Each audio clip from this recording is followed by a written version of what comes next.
We need to talk about what's happening. There is a financial event about to hit millions of American bank accounts, a huge seismic shift that the media is, frankly, completely unprepared for. They're completely unprepared. The entire consensus right now is stuck on recession talk, right? It's all focused on these polls suggesting deep financial anxiety. But that's all you hear. But the data we're looking at, I mean, the actual confirmed flows of capital, it suggests that this whole narrative is about to just collide with the reality hitting households. I'm talking about a wave of cash, a massive, unexpected deposit surge hitting people's finances. And let's be absolutely clear, this is not a stimulus check. Yeah. This is not a handout from Washington. This is your money being forced back to you by law. And the scale of it is, it's just difficult for people to really grasp until they see the actual numbers. Yeah. Analysts like Scott Bessent, they're estimating a range of $100 to $150 billion. 150 with a B. With a B. And these are mandated refunds hitting American households, primarily concentrated in just the first quarter. $150 billion flowing back to the consumer. That's not just a ripple. That's a financial shockwave. It is. When you break that down, what does that mean for a family? We're talking a correction of what, $1,000? Maybe $2,000. Potentially, Right, yes. Hitting the bank accounts of millions of working families who, had absolutely no idea they were being overcharged in the first place. Okay, so how? How did this happen? Well, that's the crucial detail the media keeps underplaying, and it explains the speed and the size of this whole correction. It's tied directly to a quiet piece of legislation passed mid-year. The law passed last summer, right? Right. Around July 4th. Correct. And while that bill had some pretty significant changes to tax relief for workers and for retirees, the critical part was its retroactivity. Retroactivity. The bill was made effective all the way back to January 1st of this year. And that created a massive systemic problem. What kind of problem? For 6 months, the government was legally collecting money through your standard payroll, withholding that under its own new law it wasn't even entitled to keep. So wait, the government was violating its own law for half a year, forcing in, an interest-free loan out of millions of Americans without their knowledge? Without their knowledge or their consent, yes. Yeah. This is a mandated reversal of a massive overreach. That's why we have to call it the quiet transfer. The pain people felt, it wasn't in their heads. It was caused by this invisible, systematic over-withholding. Precisely. And that's why this deep dive is so necessary. We have to understand not just where this money came from, but what this sudden structural correction means for the future of economic confidence in this country. We are going to expose the full truth behind this correction. The hidden tax changes, the systemic shrinkage of government that's resetting the job market, and the huge political fight that's trying to stop this momentum in its tracks. Let's unpack this. Stay with us as we expose the full truth, right here on News Focus Podcast. If you want the news they don't want you to hear, hit that subscribe button right now. Welcome back. Okay, let's jump straight into the emotional math of this whole situation. We've established the insane dollar figures, $150 billion in refunds, maybe up to $2,000 for a family. Right. Why does this feel more like a profound betrayal to people and not some moment of government generosity? It feels like a betrayal because it was an involuntary loan. And the government knew, they absolutely knew, the mechanism was in place to guarantee this overwithholding would happen. The core of it is the W-4 form. The form everyone fills out and then immediately forgets about. Exactly. When this new law was passed in July, making all these changes retroactive to January 1st, the responsibility for updating your withholding, technically, it fell to you, the individual taxpayer. But who does that? I mean, who hears about a new law in July and immediately thinks, oh, I better go update a 6-month-old tax form with my HR department? Nobody. Of course not. W-2 employees, you're on autopilot. You set your withholdings once when you get the job and you don't touch it again unless you get married or have a kid. Right. So the government changed the rules of the game in a huge way. They shrank the taxable base for millions of people, but the payroll systems, the software, the HR departments, and people themselves, they were all still calculating tax deductions based on the old rules, the higher liability rules. So paycheck after paycheck. For the entire second half of the year, that overpayment was just silently stacking up. Silently stacking up. While families were stressed, dealing with high costs, inflation, all that uncertainty. And the entire time, the federal government was quietly pulling way more money from their paychecks than the new law even allowed. It's not just a loan. It's an interest-free, non-consensual loan Yeah. that millions of Americans were forced to give the federal government during one of the most stressful financial periods we've seen. And that emotional math, that's what creates this deep sense of resentment, not gratitude. Yeah. When this money finally lands in your bank account, the reaction isn't going to be, oh, thank you, Washington. No way. It's going to be, I knew it. I knew something was wrong. I knew the pain I was feeling wasn't just inflation. It was you taking my money. It becomes, you owed me this, and you're only paying me back the principal. That distinction, this being a correction versus a gift, that's everything. It completely flips the power dynamic. It makes people realize they have leverage. It does. I mean, think about it. If you or I owe the IRS money, they come after us with penalties, fees, interest, immediately. Why does the government get a free pass for holding our capital for half a year? That is the big political question that's going to come out of this. It's inevitable. And remember, the only reason this money is coming back is because a legislative mandate forced the reversal. The establishment didn't just wake up and choose to be generous. They were forced to. They were compelled to fix the imbalance. And that fix provides immediate, tangible proof to you that the financial stress you felt was real, it was verifiable, and it was caused by these structural factors, not because you're bad with money. Okay, let's get into the weeds here because we need to explain this. What were the exact structural changes in this law that caused the taxable base for millions of people to just shrink overnight? How did we get a $100 billion error? We can really break it down into four main structural changes, and all four of them work together to cause this. This sudden, huge decrease in what the government was legally allowed to tax, even though the withholding system hadn't caught up yet. Okay, let's start with the first one, the one affecting most working people. Number one, the legislation completely eliminated the tax burden on certain types of highly volatile income, specifically overtime pay and tips. Overtime and tips. Wow. Now think about the demographics there. That's not a small group of people. This targets anyone in the service industry, hospitality, logistics, a lot of construction trades, industries where most workers rely heavily on tips or those long hours to actually make ends meet. Wait, hold on. So if you're a bartender or a specialized delivery driver, someone in a busy city, the difference between your base salary and what you actually take home with tips and overtime can be enormous. It can be absolutely enormous. Let's just, use a hypothetical here. Imagine a worker, base salary is $50,000, but they earn another $10,000 a year through a mix of tips and mandatory overtime shifts. Coke. Under the old system, that full $60,000 was subject to withholding tax. But under this new retroactive law, $10,000 of that income is suddenly exempt from any federal tax liability. But their W-4 was still set based on the $60,000 base. Exactly. So they were over-withheld on that $10,000 difference for the entire time the law was active.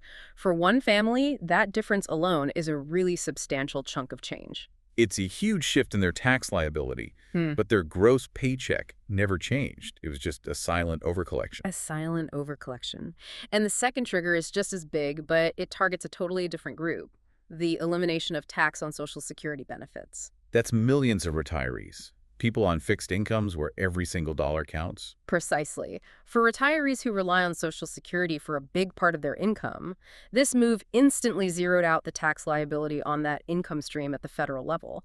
Yet many of them were still having money withheld based on the old, broader definition of what was considered taxable income. So we're talking about retirees getting massive refunds just because of this one change. Massive refunds. So you've got working families who rely on overtime and tips, and you have this huge demographic of retirees both being systematically overcharged. What about the third and fourth changes? The third one, it's a bit more subtle. It involves eliminating the tax on certain other forms of compensation that, fall outside the main W-2 box. Things like small allowances, specific educational bonuses, certain benefits that used to be taxed but are now exempt. So it's like they cleaned up the edges of the tax code. In a way, yes. It was a targeted shrinking of what taxable income even means. But the fourth element is crucial because it also has an industrial policy goal. And that's the enhanced auto-deductibility for American-made vehicles. Ah, that's interesting. So that's a tax break specifically designed to reward buying American. Absolutely. From a tax perspective, this policy lets you take a much quicker or a much larger deduction on the purchase of a qualifying American-made vehicle. It could be a small business upgrading its fleet or even certain individual investments. This immediately lowers the taxable base for anyone making those purchases. And they made those purchases assuming the old lower deduction rules applied. Right, resulting in, again, major overwithholding. So you add these four things together. No tax on tips at overtime, no tax on Social Security, shrinking the definition of fringe benefits, and this new auto deductibility.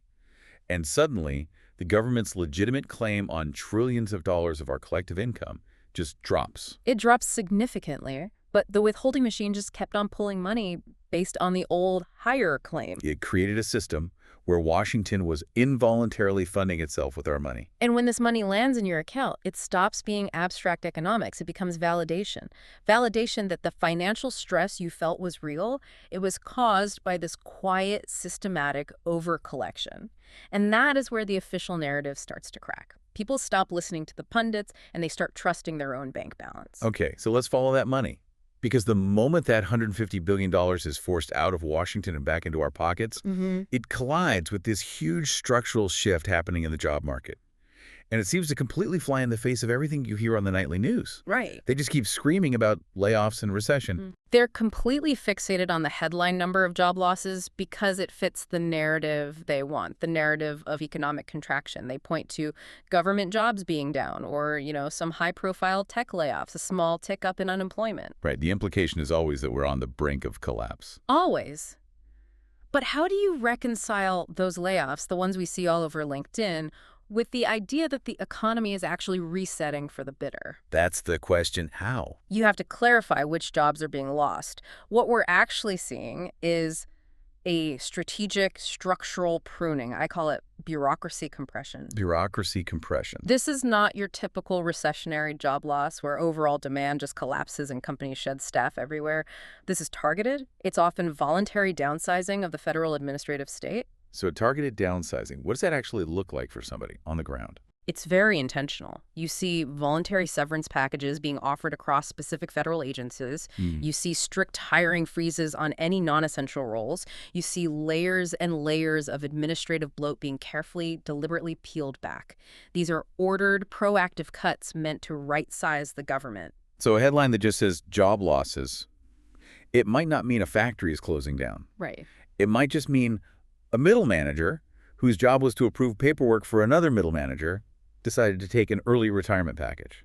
That's precisely it. And this is the critical insight here. Government job losses are often the structural opposite of economic job losses.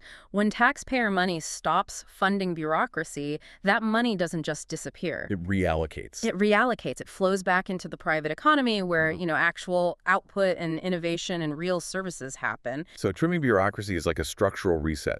Yeah. You're clearing out the dead wood so capital can flow back to sectors that actually generate wealth. But the key is to distinguish this from a real recessionary wave. In a recession, the most productive sectors, manufacturing, energy, logistics, they're the first to freeze hiring. They're terrified of demand collapsing. Okay. But what we're seeing now is the exact opposite. While the federal administrative jobs are shrinking, private sector hiring in those foundational industries is accelerating at a pace we haven't seen in years. So where's that capital going? Outside of Washington, where is it landing? It's going into tangible physical investment. We're seeing manufacturing facilities expanding their capacity. We're seeing these incredible build-outs in logistics infrastructure. Construction firms are backlogged for years. And essential services like energy grid modernization and data infrastructure, they're recruiting hundreds of thousands of people right now. These are real jobs. Yeah. Backed by serious money, not just, a line item in an annual budget that can get cut tomorrow. They're built on confidence. And that brings us to the most reliable forward indicator there is, capital expenditure, CapEx. Right. The media focuses on job reports, which are backward-looking. Exactly. CapEx is the prequel to job growth. Okay, let's define CapEx for everyone listening, because it's a technical term, but it's so important for understanding this whole reset. Capital expenditure, it just means big long-term investments. It's money that businesses spend on physical assets, buying new machinery, building new factories, investing in R&D facilities, expanding their warehouses. These are multi-year, often billion-dollar commitments. And the data point you shared is just staggering. Capital expenditures are up roughly 15% recently.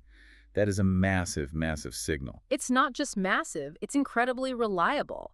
No CEO, no board of directors is going to risk billions of dollars on new physical assets if they truly believe a recession is coming. Why would you? Why would you buy a new $50 million piece of equipment if you think you're going to shut the factory down next year. You just wouldn't. You wouldn't. So businesses are risking their own money based on a very strong projection of future revenue and future demand. They are betting that tomorrow's payrolls are already baked in by the investment decisions they're making today. And where is this 15% increase concentrated? What kind of economy are we building? That's the fascinating part. The growth is being driven by heavy investments in semiconductors. We're talking huge new fabrication plants, battery plants, EV manufacturing, and crucially, data centers and the energy infrastructure to power them. So the money is flowing into the bedrock of the future economy, not, speculative tech apps or more administrative overhead. It's tangible, it's physical, it requires steel, concrete, wiring, and heavy equipment. This is why the recession narrative is failing to actually materialize in these critical sectors. The people risking their own capital, the business owners, they're confident growth is coming. And once that capex is committed, job growth has to follow. Those new machines, those new factories, they don't operate themselves. They don't. And that structural shift capital being forced out of Washington by these tax refunds and capital being pulled into productive infrastructure through capex, that's the twin engine driving this entire economic reconfiguration. Okay, if capex is the engine, let's talk about the fuel. You argue that energy and infrastructure are the non-negotiable backbone of this whole economic reset. Why are they so critical right now? They're critical because every single growth area we just mentioned, the manufacturing expansion, the push for domestic production, the insane requirement for data centers driven by AI, they all demand one thing in overwhelming quantities. Power. Electricity. Data centers in particular require staggering amounts of power, often the equivalent of a small city for just one facility. And we hear about it all the time. The strain on the grid, regions struggling to meet demand. The U.S. is in a furious race right now just to expand its grid capacity and modernize its infrastructure to keep pace with the demand from its own economic growth. And this necessity is creating a really visible geopolitical split right here at home. The regional divide. Give me a concrete example. What does this look like for people? It really just boils down to permitting and cost. Look at the states that have prioritized rapid permitting and welcomed energy investment, often in the South and Midwest. They're seeing exponential growth in data centers, battery plants, manufacturing, because the cost and the reliability of their power is secure. They're building at speed. And on the other side of that coin, what about the regions that are losing out? You see states with really heavy regulatory burdens, restrictive environmental permitting, and active policies designed to shut down reliable power sources. And they are actively losing refineries. Utility companies are pulling back investment. And as a result, their energy costs are rising fast, which is a huge deterrent for any new manufacturing or data center. Capital flows to the path of least resistance. And greatest stability. The infrastructure boom is revealing the clear winners and losers in this domestic energy race. And this boom, it demands workers. We're not just talking about temporary jobs. We're talking linemen, welders, electricians, construction crews, decade-long employment needs. Absolutely. This is foundational infrastructure that will need to be built and maintained for the next 20 years. But we have to address the big fear narrative that always hangs over this conversation. AI and automation. AI and automation. The headlines are screaming that the robots are coming for everyone's job. Right. That's the classic counterargument. How do you reconcile this massive push for physical infrastructure with the fear that AI is going to destroy human labor? The fear narrative just completely breaks down when you actually analyze the nature of the jobs being created by this growth. The fastest growing, most in-demand parts of this new economy, they cannot be automated away. Not today, and probably not for many years to come. Explain that. AI doesn't install a transformer 50 feet up a pole in the middle of a storm. It doesn't weld high-pressure pipes in a factory. It doesn't crawl under your house to fix the plumbing. So the more advanced our digital economy becomes, the more data we process, the more AI we use, the more physical infrastructure we need to support it all. It creates a human bottleneck. It absolutely does. The physical infrastructure has to be built and maintained by human hands. And the specialized nature of this work, the certifications, the dangerous conditions, the problem solving, makes it extremely resistant to automation. And we're already seeing demand for these skilled trades outrun the available supply of workers. We are, and we all know what happens in basic economics when demand for labor outruns supply. This is the wage war. It is. Try to get a specialized HVAC mechanic or a commercial electrician to your business right now. Their rates have skyrocketed. They have market power. They can name their price. Right. This structural revaluation of labor is the true tangible benefit for millions of Americans who felt ignored for the last decade, the people who work with their hands. While administrative bloat is being compressed in Washington, productive, skilled physical labor is suddenly being bid up aggressively. It's job reallocation, and it's fundamentally shifting the value equation toward tangible production. Let's connect this shift back to the capital correction we started with, back to the policy connecting to the paycheck. This is where the whole macro picture really comes into focus. Scott, Bessent, and others have emphasized that the trade deficit is falling dramatically, and that's a critical sign. It means more production is happening here, at home. Capital is accumulating inside our system instead of flowing overseas to pay for imports. And this is directly tied to the strategic use of tariffs. Absolutely. Tariffs have two functions. They generate a lot of revenue at the border, and strategically they increase the cost of imports, which forces companies to onshore their production. As that production comes home, the trade deficit shrinks, and the tariff revenue starts to accumulate into a really significant surplus. Which leads to that future projection people are making. Yeah. The idea of dividend-style payouts, maybe as early as 2026. And this isn't just wishful thinking, it's a logical chain. It's a four-step logic chain, and it's based on the momentum we're seeing right now. Step 1. Strategic tariffs force production back home. Step 2. The trade deficit shrinks, keeping more cash here. Step 3. The accumulated tariff revenue grows into a huge, identifiable surplus. And step 4.